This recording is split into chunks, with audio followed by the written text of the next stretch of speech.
Hello and good morning, everyone. My name is Peace, for those we have not met yet. And we are, as Pastor Amber mentioned, in a mini-series, in a sense, of talking about fasting. Has anyone here have experience with fasting? Just a show of hands. Oh, wow, a lot of you are like fasting now. You skip breakfast, or you're like, I am on a fast now. Okay, so we've been talking about fasting for the past few Sundays, and we see a lot of people experienced what it is to fast for whatever reasons, and we came up with 6. The 4 we talked about the past 2 Sundays was devotion, just so we can just have a rhythm of just turning to God, direction if you're seeking some sort of confirmation, clarity in what God wants in your life. We talked about distress, if there's something in your heart that you just want to turn over to God. We talked about deliverance, asking God to just deliver us from our sinful habits or just destructive habits. And today we're talking about another way we turn to fast is our desperation. When we're desperate and we want to seek after God's intervention, God's movement in our lives. And there's a lot of things in our lives that makes us desperate. Things that are, most cases are things that are out of control. When things don't go the way we plan, when our desires and plans and things that we've orchestrated, maybe the things that you worked all your life kind of goes down the drain. Like maybe you studied a particular major and then you found out the company is no longer going to hire you. Or maybe it's a job that you found stability and security for many, many years, and suddenly they're laying off people.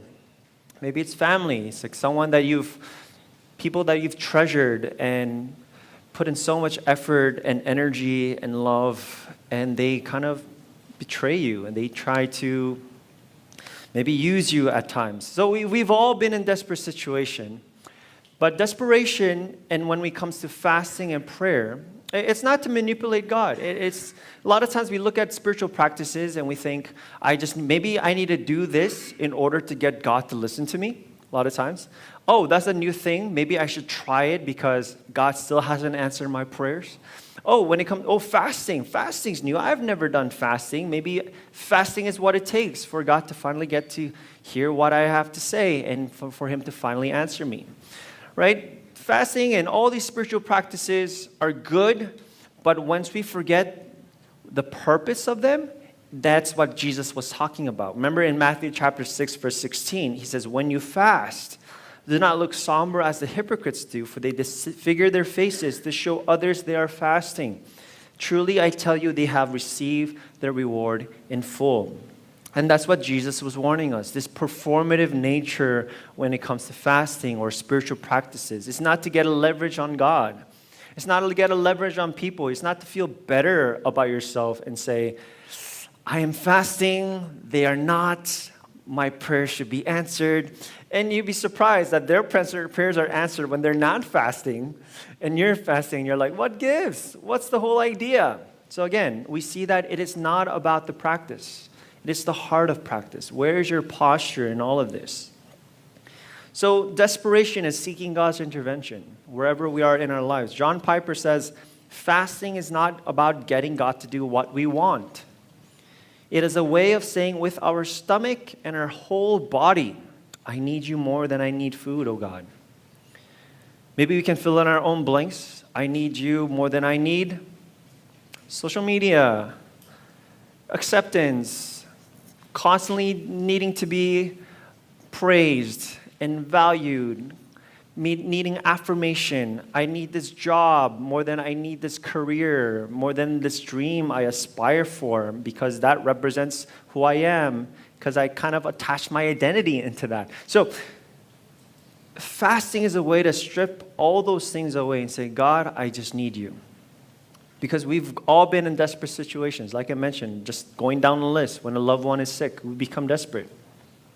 When everything is at a risk, when you're at risk of losing a job or even your home, maybe you've experienced that. You're desperate. When your savings are slipping away, maybe the market will crash tomorrow. God forbid, but who knows? And all these things in relationships, things that we deal with, we are put into a desperate situation, because desperation is a state of urgency. You notice how desperation kind of ties in with time, because you want it answered now. For example, we are good law-abiding citizens when we have ample time to go to work. Let's say you woke up early, you got your coffee, and then you realized you only have 20 minutes to get to work. You're just getting into your car, you beat the red light. You know the California roll during the stop sign? You don't stop, you kind of roll. That's called the California roll. Only Californians. You go to other states and they really do the 3-second 1, 2, 3. I'm just like, goodness sake, these people are nice. Californians, the roll. We're really good at that.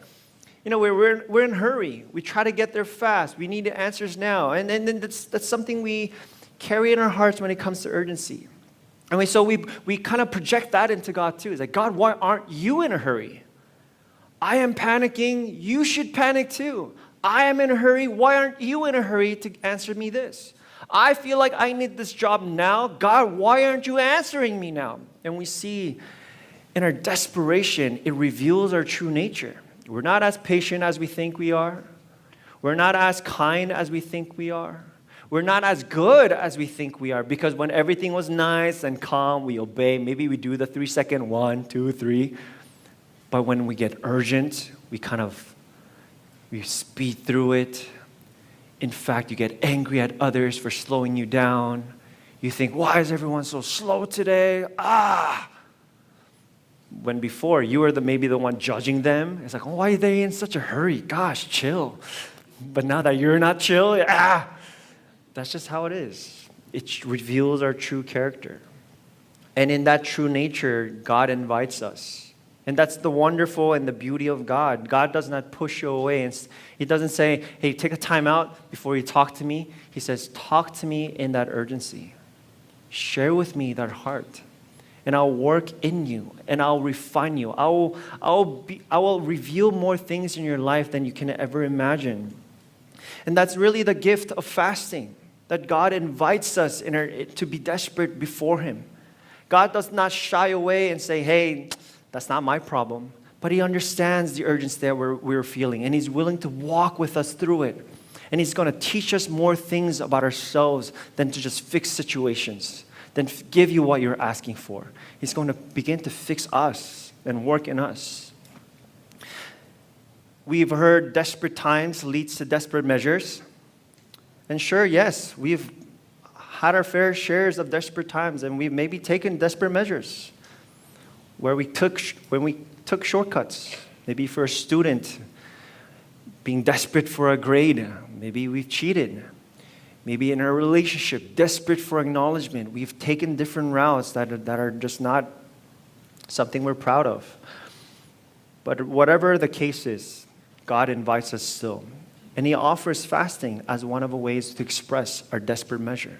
Fasting is a way we say, God, I'm choosing you, like John Piper said. I need you. I need more than anything else. Nothing seems to work out, but maybe I will turn to you. Maybe you will provide. And even in that, God's going to work something out. So there's a story of Esther, and she was a queen. And just because she's a queen, she did not have it easy. And that's really what we want. Maybe if I was a queen, if I lived like a king, I wouldn't have any problems. Maybe if I had that job, I wouldn't be in this situation. Maybe if I had that kind of relationship, I wouldn't be in this mess. We always think that. But regardless of where we are in our lives, disasters come to us. Stress happens everywhere. And that happened to Queen Esther as well. So in the palace, where she thought it was safe and sound and secure, she was met with a crisis. And there was the crisis of her people. The Jews were being annihilated, put into law by the man named Haman. You notice why I had a difficult time saying that. Man named Haman. So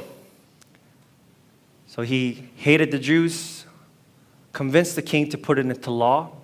Mordecai, her cousin, heard about it, was weeping into the streets, expressing his grievance of this terrible news. And Esther kind of just attends to him, gets him new clothes. And Mordecai says, I don't need clothes. There's greater things that are happening, and we need to do something about this. And he tells Esther, you need to tell the king. You need to confront the king. You need to do something about this. And Esther says, I don't know if I can. And Mordecai goes, yes, you can. You're the queen. But so this is where we pick up in Esther chapter 4. And so here, Esther spoke to Hathach, commanded him to go to Mordecai and say, all the king's servants and the people of the king's provinces know that if any man or woman goes to the king inside the inner court without being called, there is but one law, to be put to death, except the one to whom the king holds out the golden scepter, so that he may live. But as for me, I have not been called to come into the king these 30 days. So Esther just kind of explaining the situation. He's like, Mordecai, you don't understand. Like, I can't just like knock in there, go in there like I'm the queen. There's laws, there's rules in this land. And if I do not have favor, and if I have not been summoned, I can be put to death. That's just one law. The king has just the greatest authority. And I have not been called in for 30 days. The odds are against me. It's not looking very favorable for me at this point. And maybe we've been there. We're also in a position where just like, things are not looking great for me. I don't know if I can finish this last quarter of the year with confidence. I don't even know if I'll have a job at the end of the year. I don't know what's going to happen to my security. I don't know what's going to happen to my relationship. Things are just looking down. And we have all these excuses. Because of this, because of that. I can't do this because of this. However, Mordecai replies, when Esther's words were reported to Mordecai, he sent back his answers. Do not think that because you are in the king's house, you alone of all the Jews will escape. For if you remain silent at this time, relief and deliverance for the Jews will arise from another place. But you and your father's family will perish. And who knows but that you have come to your royal position for such a time as this. Probably one of my favorite lines from the scripture. For such a time as this. Because I want us to just kind of consider our own situations at this place, at this moment. Maybe some of us, you're doing great, and that's great. Praise God. I'm happy for you. But in majority of the world, in majority of our population, things are not so great. You're going through things in your life. You have issues, you have health concerns, you have friends and relationships, you have careers and things that are uncertain. And you're just asking the Lord, it's like, man, I know it's great now, but I never know if it's going to be safe down the road. And you're stuck in that desperate situation. And right now, maybe you are searching for answers to find solutions for your desperation. Maybe you're thinking, maybe I should take another job. Should I start applying for new jobs? Maybe I should get therapy. Maybe I should go to church. Maybe I should do all these spiritual things and practice them. You're seeking solutions. And wherever you are right now, I just want you to hear this. God knows. God sees you. God sees you in your desperation. God sees you in your panic. God knows what you're going through internally. Outside, you're fine. You're putting on a great smile. You're showing up to work. You're meeting up with friends. But inside, there's something wrong. You're really seeking God. Maybe you're just seeking answer, but in reality, you're seeking God. Only God can provide this way. Only God can help me. Where is God? And we wonder. And the words I guess we need to hear is, who knows? That you're placed in this position, in your job, in your family, in your marriage, in your school, for such a time as this. There's something God is orchestrating in your life. It takes desperation to crack that open, and we'll see how that happens. So Esther sent this reply to Mordecai. Go, gather together all the Jews who are in Susa, and fast for me. Do not eat or drink for 3 days, night or day. She's going into an absolute fast, no drinking or eating. I and my attendants will fast as you do. And when this is done, I will go to the king, even though it is against the law. And if I perish, let's read this together, I perish. What is she trying to say? Saying, you know what? I see the situation. I finally realize we're in a desperate situation. So my solution is not to be crafty. It's not to be witty. It's not to work harder. It was, in fact, the opposite, where fasting brings us to a posture of surrender and saying, laying everything down and saying, I will give up everything and just hold on to God. In the next 3 days, and it will teach me what it is to humble myself. And she says, I will do it even if it's against the law. And if I perish, I will perish. So how should we interpret these words? As our pastor shared from a commentary from Warren Wiersbe, does this word, do these words mean, if I die, I die, the heck with it, YOLO, whatever, right? And that's what we feel like sometimes in our desperation. You're like, the heck with it, whatever.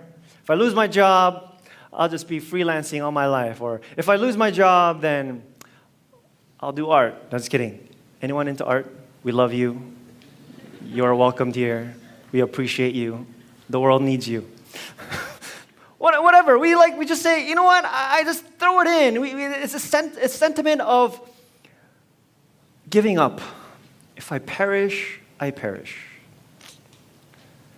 But here, or it is a statement of full devotion and full trust. And in her desperation, laying all her cards down and say, God, you alone. And even if I die, it was worth following you. Even if it doesn't happen the way I want, there's a journey that's happened inwardly that makes me see this was still a worthy calling. And that's where God wants to bring us, friends. He's not just putting you in a desperation just to squeeze out the things of our nature. He doesn't just corner us into the wall so he can see us squeal. It's like, is this what you want? But he wants to see our trueness, all of ourselves presented before him. Because God is not after your good behaviors. In our desperation, we try to be good too. Maybe God wants me to behave well. Maybe you have a thing with your marriage. You're desperate to kind of fix that relationship, so you behave well. You cook breakfast, you pick up the kids, you wash them before they sleep, and after things are okay, you start to do it less, and you argue again, and you wash the kids again, and it starts getting better. We've all been there. Same thing at work, pleasing the boss. It's a new job. You say, I need a new job. I need to go to a new place. But it's the same thing. It's the same cycle over and over. Desperation will finally break that. Because you'll now come to realize, only you, Lord. Only you, God, can answer this. Only you, God, can provide a way out. Only you, God, can fix this marriage. Only you, God, can give me the security and the peace and the longing that I've always wanted. And so God waits. God waits for you to get to that place. D.L. Moody said it this way: it seems about the hardest thing to get to the end of self. But when we have got to the end of self and the self is lost sight of self-seeking and self-glory thrown aside, and Christ and his cause are uppermost in our hearts, how easy it is for God to use us. How easy it is for God to just intervene and just provide a way out. But he's waiting for us to just let go and surrender it all down. And we say, God, haven't I been good enough for you? It's like, not yet, because you're still dependent on your good. You're using your good to get to me. But I am fasting for you. Not yet, until you're desired. The fasting is just the way to get to me. Until you get to the heart of it, your desires become true. Because after I answer you, I know you. You're not going to pray to me for another long time until I give you another disaster, and then you're going to come to me. I think we're done. I think it's time for you to really understand who I am as a father, that I'm not after your goodness. I am after your heart. And perhaps some of you have been going through that cycle. You've been there, you met the Lord, you're great, and now you're just kind of going through just cruising. Some of you are in that pit, you're like, here we go again. But maybe this is an opportune time for you to realize, maybe God is after something else this time. Maybe God is really after my heart, to get to the end of myself. Just throw in everything, even my goodness. Lord, but this knowledge, I've gained it for so many years. This is what people praise me for. This is what I studied. This is who I am. This is my identity. And God says, give it up. Your knowledge cannot save you. But God, my behavior, my friendliness, this is how I get, or this is how I please my spouse. This is how I get around with children. This is how I make up to them. Even that, let it go. Give it to me. That's desperation. And friends, is it easy to be in a desperate place? Who says you love it? You're like, oh my God, I love it. This is the great. It's hard.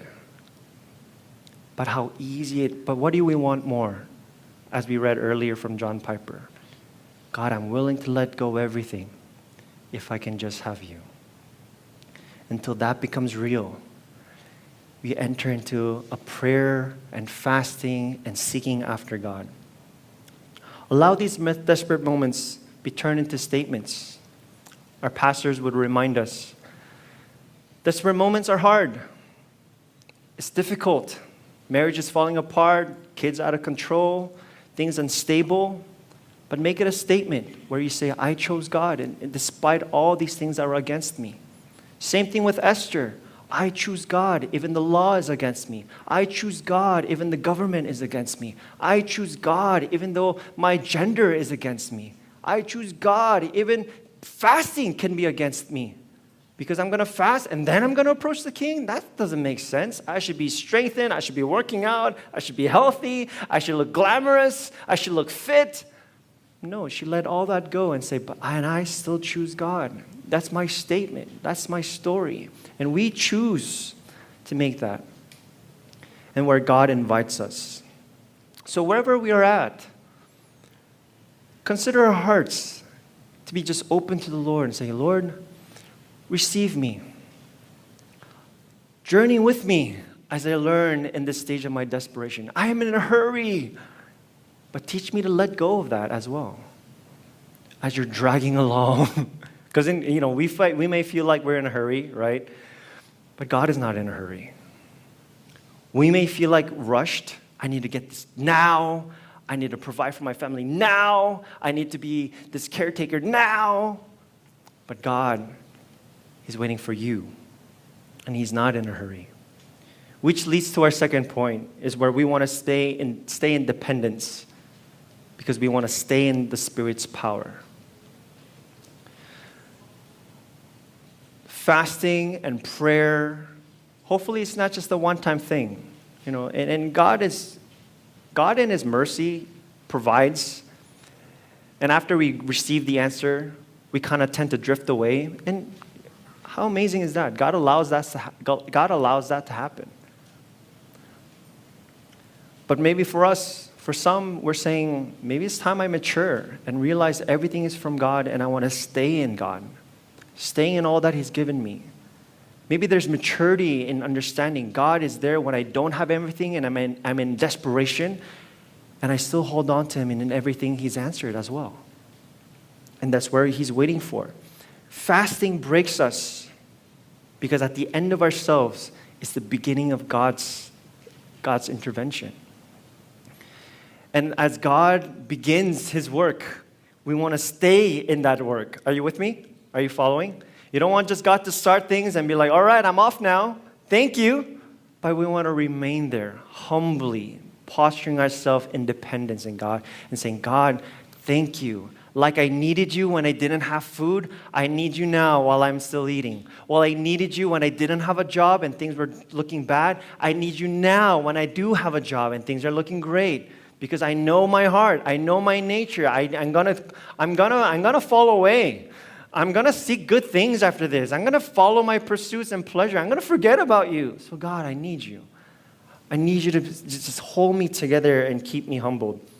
Wesley Duell, he said, fasting is a letting go of the natural desires, refusing to be bound by visible and tangible, and makes it easier to lay hold of heaven's resources.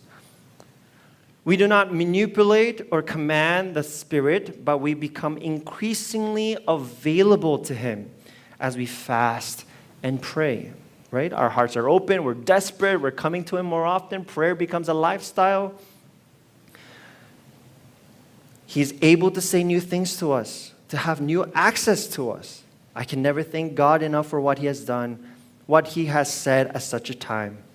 He can clothe us more fully and prepare us to be more used freely as well. It just seems open. It seems to open us anew to the Spirit's presence and power. Even Jesus returned in the power of the Spirit when He had won 40 days battle of prayer and fasting.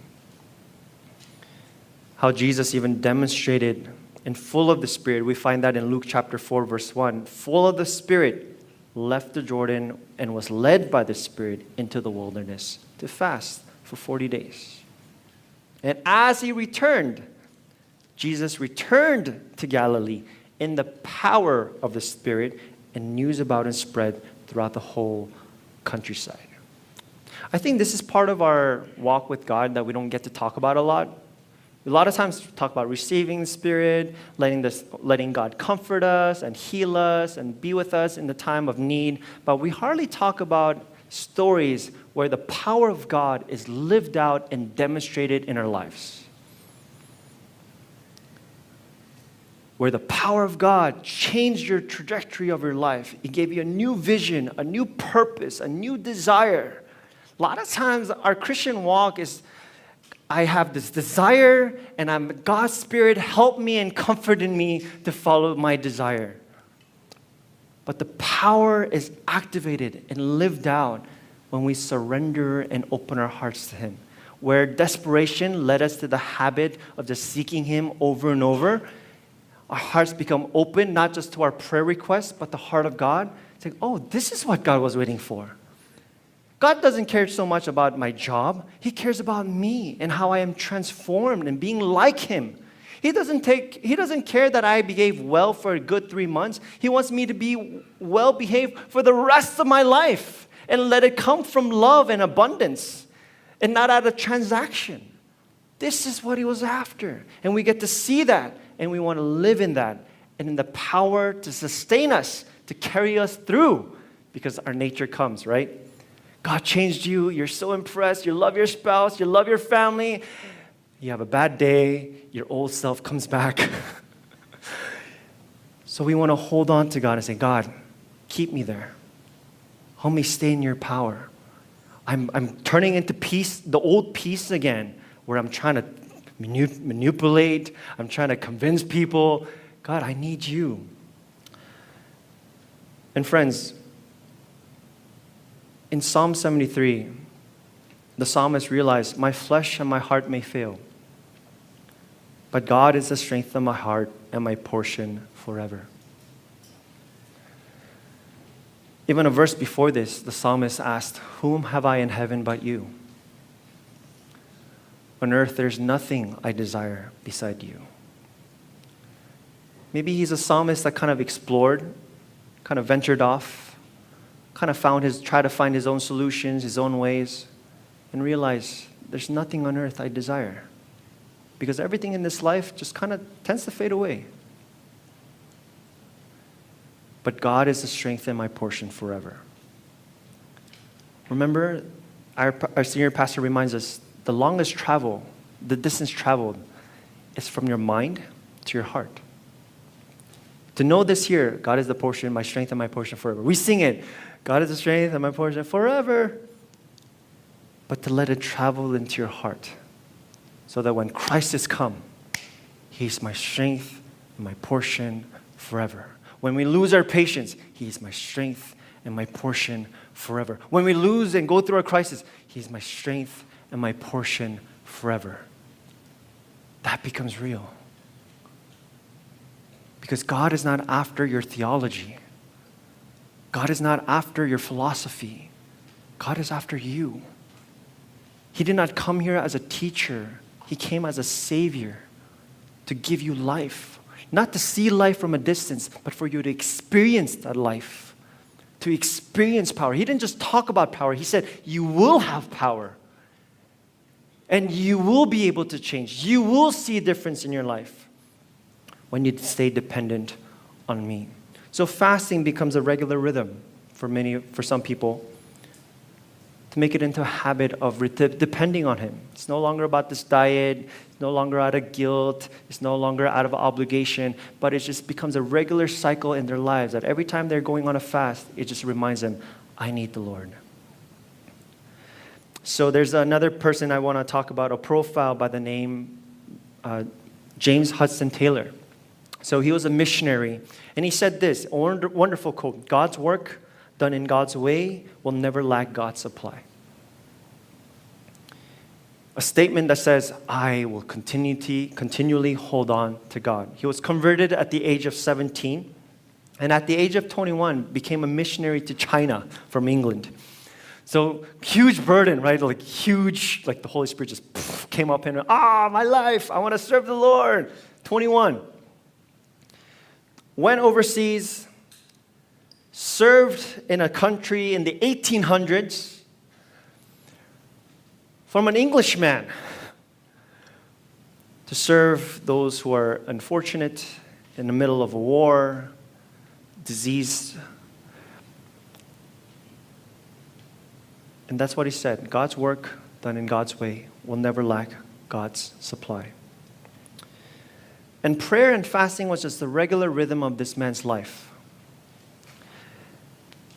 It was not just one-time surrender, but an everyday surrender, an everyday dependence, as he was put in desperate situations where he was just out of his control. So one day, as he was burdened and exhausted, he came to the Lord in prayer, asked the Lord for direction, asked the Lord for clarity. What am I supposed to do? I have this burden. I have this need. I have no answer but you. And as he was seeking the Lord, he began to discover a vision for a mission organization called China Inland Mission, CIM, an organization that would rely not on fundraising and campaigns, but on prayer and faith in God's provision. So that was the first time ever an organization kind of started and launched into a campaign of no campaigning, So he's not going to church. He's not going back to England, going to churches. This is what I've been doing. If you are compelled and the Lord moves you or receiving donation, he would strictly just pray, not ask for needs, and just allow God to provide. And so China Inland Mission was also very interesting because at the time, people just kind of stayed on the coast of China. But Inland Mission was the first time also that the missionaries, will go to the provinces, go to the rural areas and actually dress up like them. So if you have a picture of J. Hudson Taylor, he's wearing his Chinese fit. You like that drip? So he's wearing it. He's speaking their language. He's understanding their culture. He's eating their food. He's dressed like them. He's speaking like them. And of course, the gospel becomes more reachable. This is how he started this. And this was something that was standard for all the missionaries. Not just for J. Hudson Taylor, for all the missionaries that is part of the China Inland Mission. And so in one memorable prayer, in November 1886, Taylor and a group of China Inland Mission leaders spent 8 days in united prayer and fasting, asking God for 100 new missionaries.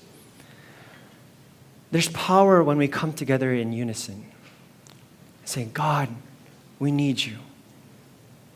And that prayer was answered the following year. It's great we come to our God with our personal needs, but it's even more amazing when we come as a church and we pray for things together. By the time of Taylor's death in 1905, CIM has sent over 800 missionaries, established 125 schools, achieved around 20,000 conversions, and the mission presence was all around the 18 provinces of China. And the organization and the movement laid foundation roots for now what we call as OMF, Overseas Mission Fellowship, that is still active today. They have a website you can visit, and when did that start? J. Hudson Taylor, through prayer and fasting. And just continuing the effects of this mission and this organization is by the late 1800s, the principles that shaped Hudson Taylor's life began to touch Korea. The OMF became the launching point of other missionaries that began to share the gospel in places that were unreached. So in 1907, so he passed away in 1905, but in 1907, there's what we call the Pyongyang revival. So Pyongyang, you might recognize that as North Korea, but so back then there was no North and South, so it was just one Korea. So it started in Pyongyang, which they even said it is the Jerusalem of Asia, where the revival and the gospel was preached, and thousands were converted and received Jesus. That's probably how our family were affected and influenced, because that was the beginning of the gospel's impact in the nation of Korea. And if you think about it, I wouldn't even, maybe, I don't know, I probably would not be here if it wasn't for the gospel to reach, that was reached. Where did it start? It's not just J. Hudson Taylor. It was a heart that was just given to the Lord and say, God, just use me as I depend on you. Not in my power, not in J. Hudson Taylor's power, but in your power. Friends, I know we're not all called to be missionaries. This is not what I'm trying to say. Hey, go serve if you want to experience power, if you want to experience change and newness. But we're all called to be in a mission. In fact, you are in a mission. You're in a mission to serve your family. You're in a mission to serve your homes, your offices, your schools, your neighborhoods, your cities, to serve your church. That is the mission. And in that, we hold on to God. Say, God, help me to rely on you and your power. Help me to be an influence, a light to those around me. Let me not just be a good person, but a living person. One quote I remember is, the world does not need another chair. The world does not need another church. It just needs another person to come alive. That's what God is waiting for us to just come alive in Him, to receive that power. In 2 Corinthians chapter 4, for God who said, let light shine out of darkness, made His light shine where? In our hearts. The light is shining now to give us the light of the knowledge of God's glory displayed in the face of Christ. Remember the quote from Jesus in Matthew chapter 5? No one lights a lamp and puts it under a bowl. They take a light and put it on a stand. That is what we're called to be, to go forth. And as we go forth, learning to stay in the presence of God, in the power of God. Hudson Taylor said this, he says, perhaps the greatest hindrance of our work, maybe the greatest hindrance in our own family, maybe the greatest hindrance in our relationship, maybe the greatest hindrance in what is happening in our lives is our own imagined strength. Just think about that real quick. Our own imagined strength. I'm good. I got this. I can keep this under control. But he says, and in fasting, we learn what poor, weak creatures we are, dependent on a meal of meat for a little strength, which we're so apt to lean upon. And as you're fasting, you'll kind of discover that if you ever experienced fasting, how vulnerable and weak we are, how emotionally unstable we are. Just because we skip out a meal, we're like, I don't want to work. And just one meal, come on, man. Like you skipped out one meal and you're like tired. I want a nap. like a grown man and we're like, I want to nap now. I skipped a meal, right? That's what he's saying. We see how vulnerable we are. It's just imagine strength. It's the same thing. We apply that in our family. We apply that at work. We apply that in our schools. So friends, what am I trying to say? Let God transform you. And the only way to do that, a lot of times God uses crisis. Because it's a crisis that shakes you up and finally makes you realize, I can't do this. We talked about this a few Sundays back, of trials and temptations. It's a gift. Make that into a statement. Make your trials into a statement. Make your crisis into a statement. Make your disasters into a statement where you say, I have overcome. Not because I held it together, I strapped up, but I finally learned what it is to rely on God.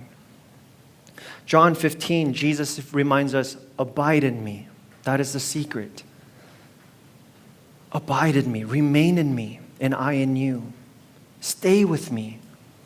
As the branch cannot bear fruit by itself unless it abides in the vine, neither can you unless you abide in me. Stay in abiding. Stay as you sit with the Lord often. Allow your times of desperation bring you to a habit of prayer so that it becomes natural. It just flows. Talking to God just becomes an everyday thing. Before you know it, you don't need a disaster anymore to talk to God. It's just what trains you to just begin that walk with Him. So seek Him. And now next is to remain there. So as a church, we are preparing for the 30th year of our anniversary. So 30 years is a lot. 30 years of any company, any organization. 30 years, if you have survived 30, congratulations. I know it wasn't easy. That's a lot, right? You went through high school, teenage years, puberty. Oh my gosh, you survived survived COVID. And 30 years can do a lot, where you kind of lean on your strength. You learned, you matured, you're wise. You've been through a lot of things. You've seen a lot of things. But maybe this milestone is not something we celebrate of the past. And I'm so appreciative that we get to journey as a church, not just individuals, but many people already praying for the church for the 30th anniversary. And as Jay Hudson's organization came together in prayer, may we also come together in prayer, in solitude, and say, God, be our strength for the next 30 years. Help us not to lean on our own understanding because we think we've matured enough, we're wise enough. But help us to rely on your power all throughout, even to the next generation. So I do want to talk about the different kinds of fasting. Are you still okay? Yes, okay. So some of us, I saw that you have already experienced fasting, and maybe this can help you.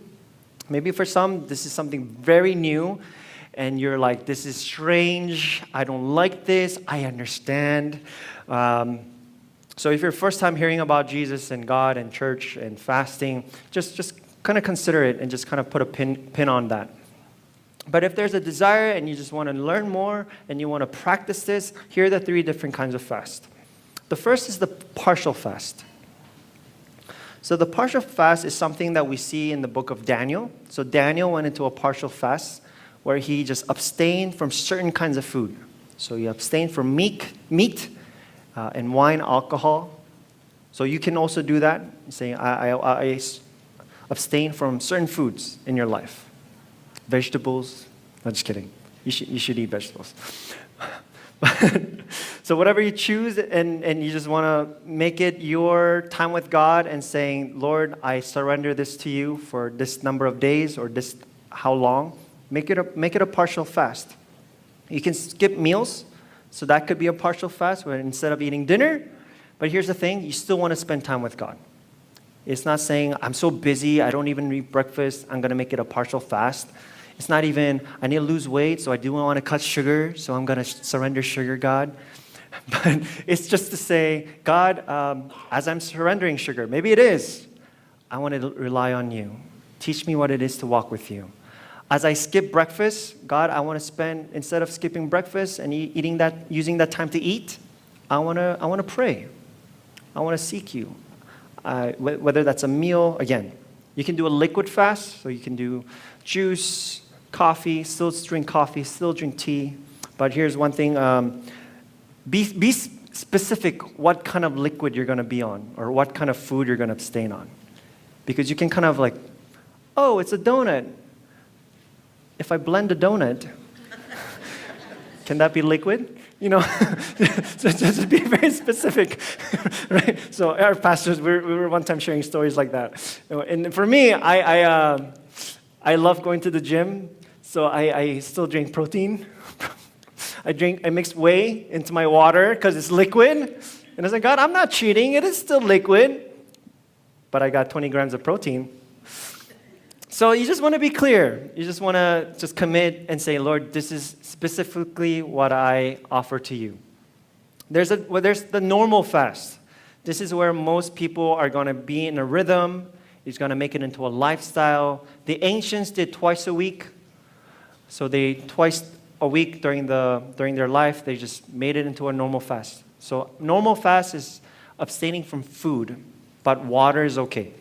Just only water. No coffee, no tea. Remember, if you're doing that, you're kind of going to a partial fast. So water only.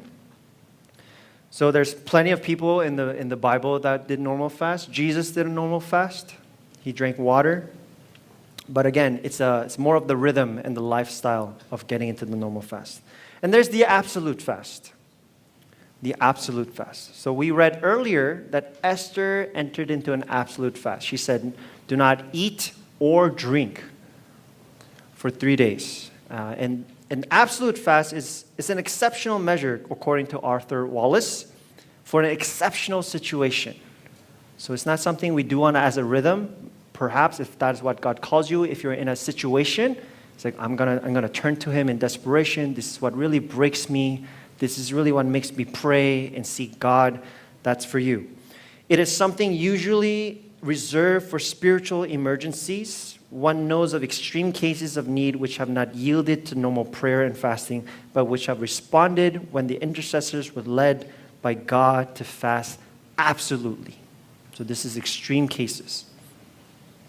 Okay, and there's, again, Moses did an absolute fast for 40 days. That was pretty intense because he was about to receive the 10 commandments. That probably needed an absolute fast where Moses is like, I need to go on a strict discipline. Ezra fasted in an absolute fast, and as he was broken and wailing for his city, for his people, as you saw, Esther was also in a critical situation. Paul in the New Testament went into an absolute fast. Met the risen Lord, blinded. Yeah, I would go on an absolute fast. Okay, so those are the 3 kinds of fast, and these are some tips as you're entering into fasting. We'll try to wrap up here. So before the fast, we want to just seek God's leading, saying, God, I just want to do this for you. Don't make it into a project. Don't try to gain something out of it. Just saying, God, I just want to seek you. Second is check with a doctor. So again, if you have a medical condition, if you're taking medication, those are like the ones in the partial fast. I need to eat for my medication, but I still want to participate in fasting. Those are the partial fasters. So check with the doctor. Start gradually. Just allow the Lord to just lead you. Be honest with others. What that means is you can talk to a pastor. Talk to a friend. Let them be accountable. What Jesus was against is making a performative, right? You come up you show up to church, just kind of low. And like, what's wrong with you? What's wrong? And you're like, I'm fasting. Right? That's what Jesus is against. Say, don't do that. But you can tell people. You can tell people and be like, hey, I need your prayers. I'm going to fast these days. Pastor, peace. Can you pray for me? I have these things. I would love to. We would love to. So don't hold from being honest with others. Don't fast just for God. Again, fast with God. During the fast, rely on the Holy Spirit for strength. So don't just try to muster it up. I can do this. If you're really hungry, be honest. Be like, God, I am feeling weak. I'm still showing up at work. I've skipped all these meals. And my parents were very much into fasting as well. My mom continued to, what I mean by I'm trying to say is, she didn't block everything else, but she continued to serve. She fixed breakfast. She cooked dinner while she was still fasting. And I think that's when she said, I need the Lord. Lord, help me. Help me sustain this. Make room for rest. If you need a rest, there's no shame in resting. Just if you need to take time off from work, if you need to just spend time alone with God and just say, I just want to devote this because this is important. Staying flexible, again, that's kind of like talking to a pastor. As you're fasting, just call someone, I need prayers. Listen to your body. Listen to your body. And lastly, we'll talk about the breaking of the fast. This is everyone's favorite. How do I break the fast? You haven't even started. So breaking of the fast. So what you eat is very important. So don't go to a buffet. Even if you want to, like if you've done 3 days fasting, don't book a reservation at a hotel and just enjoy it. Just what you eat is very important. Soft foods, soup, salad, vegetables, a lot of fiber because your body was just lacking that. But if you're doing partial fast, I think you'll be okay. Way you eat it is important, as our pastor reminds us. Chew your food. Don't just walk. A lot of problems come from breaking the fast. During the fast, everyone is spiritually high. They're dependent on the Lord. They're detoxing. They're feeling great. A lot of problems, stomach issues come breaking the fast. They ate too fast. The stomach started to expand too quickly. So we want fasting. What I'm trying to say is we want fasting to be enjoyable. It is not a torture. It is not a way to lessen your pleasure and joy in the Lord. It is actually something you can delight in the Lord in fasting. Fasting can be an experience, an incredible experience of deeper joy, of feeling not just in your mind or your emotions, but in your body as well. You'll feel light. You're like, oh my gosh, no more toxins, no more bad things, no more processed things in my body. So way you eat is important. And thirdly is how much you eat. Because you've been fasting, you'll tend to think, oh, I can eat whatever I want. I fasted. I'm going to eat chips. I'm going to drink soda. I'm going to take candy. I'm going to eat cake. How much you eat is important. So our pastor reminds us 80%. Even if it's just once the stomach is full, stop. Because I know the mouth can just, it's like, this is good flavor. Oh, sweet salt. Oh my goodness. Your palate, you will enjoy food. You will enjoy food all the more. Not just because your taste buds is alive, but there's something about, fasting where you just say, God, thank you. Thank you for taste buds. Thank you for food. Thank you for making things delicious in my life. That's amazing. And that's kind of leading to the second point, which is staying prayerful. You're going to be appreciative. You're going to be like, thank God, Lord, this meal is so precious now. It's not something I take for granted. Meal times, sitting, being able to pause, and what this meal represents, the people that prepared it. Like, you don't want to be too busy with just fasting in your schedule that you forget to pray, right? That happened to me where I committed to a time. I was so busy throughout the day, and as I was about to break, it was already I was only praying for the food. I haven't prayed for the entire day. So being prayerful is very important. Carrying it forward. Again, this talks about the rhythm. Don't let it just be a one-time event, but carrying it forward into a practice perhaps. Maybe once a week, maybe once a month, Maybe you can make it annually. Like, this is a time I just want to surrender and just remind myself, I got this job because I was desperate. The Lord heard me. I got this, this answered prayer came as I was devoted to the Lord. Wow. Make it a lifestyle. And last, to share your experience. Just be like, hey, I want to share what happened. Talk to a pastor. This is what the Lord dealt with me.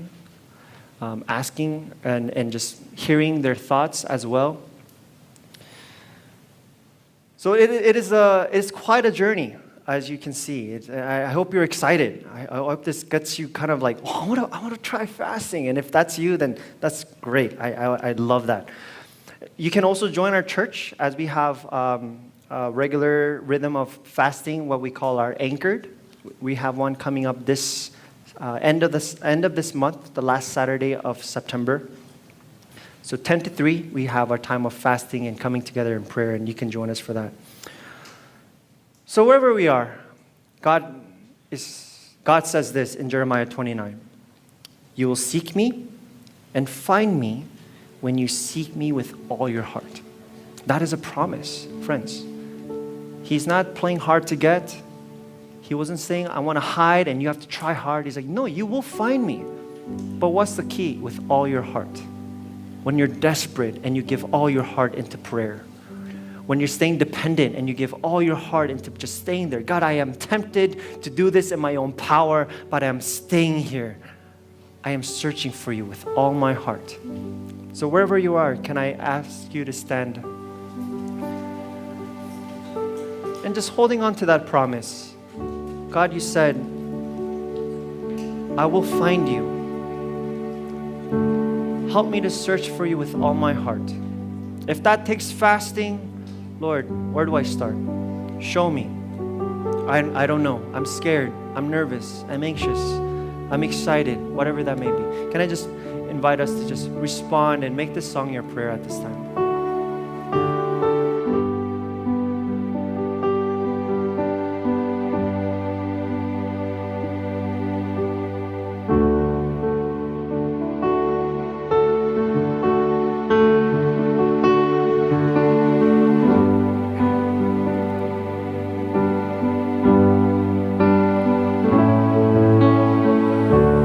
Whom have I in heaven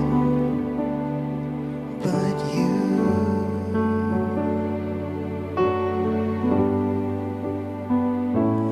There is nothing on earth I desire besides you.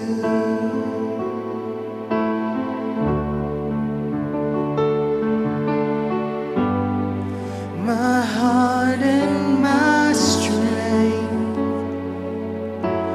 many times they fail, but there is one truth that always will prevail. God is the strength of my heart. God is the strength of my heart.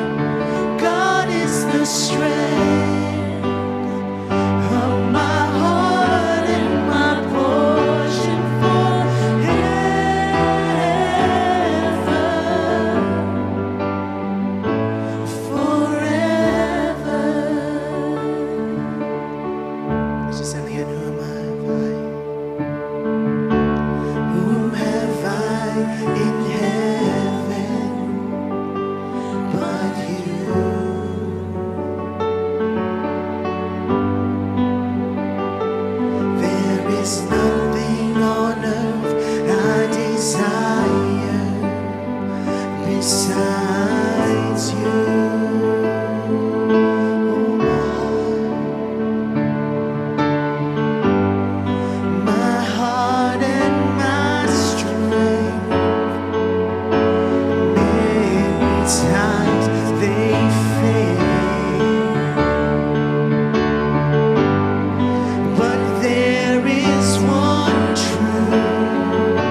have taken up 6 of the reasons why we are to go on a fast. Today was the 5th, our sense of desperation.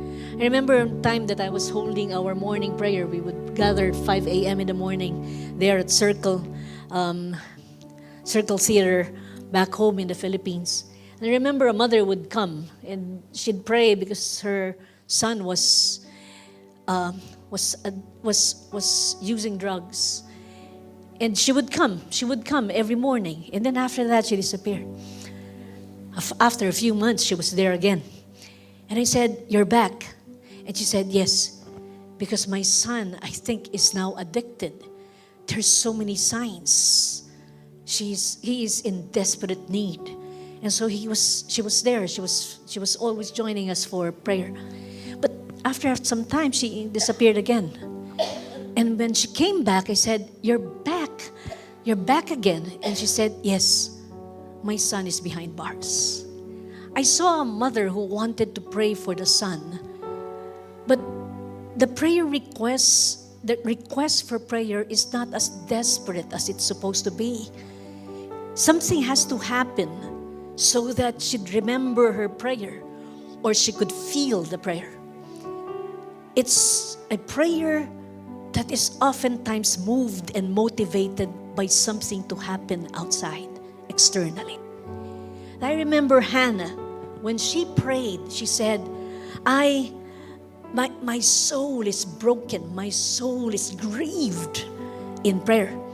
One translation said, her prayer and herself are one. It doesn't leave her. She wakes up with it. She feels it. And sometimes we come to the Lord and we say, "Lord, how long before you answer?"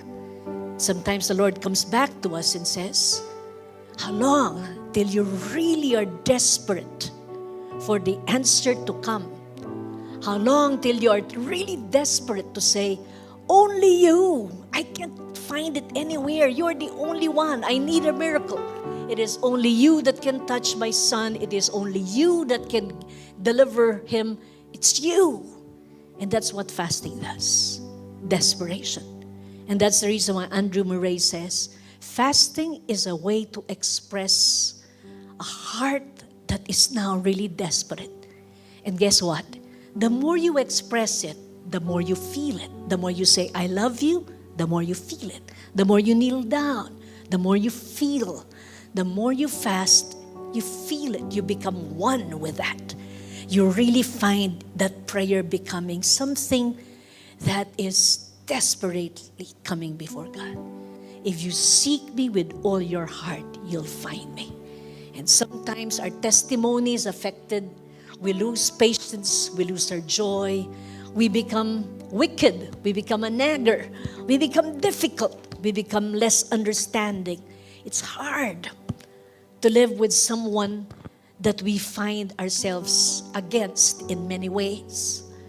We are not commanded to like one another, but we're commanded to love one another as Christ loved us. We need power for that. And guess what? When we are fasting, we're saying, "I can't. I need you to work in me and through me, because apart from that, I can't." And so when we're fasting, we're emptying ourselves so that He can fill us. Do this. Can you do this? What is it? When you give it to God, what is it? Some people say, "It's, Lord, give me." Yes, it is give me. But it also means this: I surrender so you can give more. When we're fasting, that's what we're trying to do. We're saying, "Lord, I release myself so that you can give me your power." Sometimes He cannot fill us because we're already full. He needs us to empty ourselves so He can fill us more.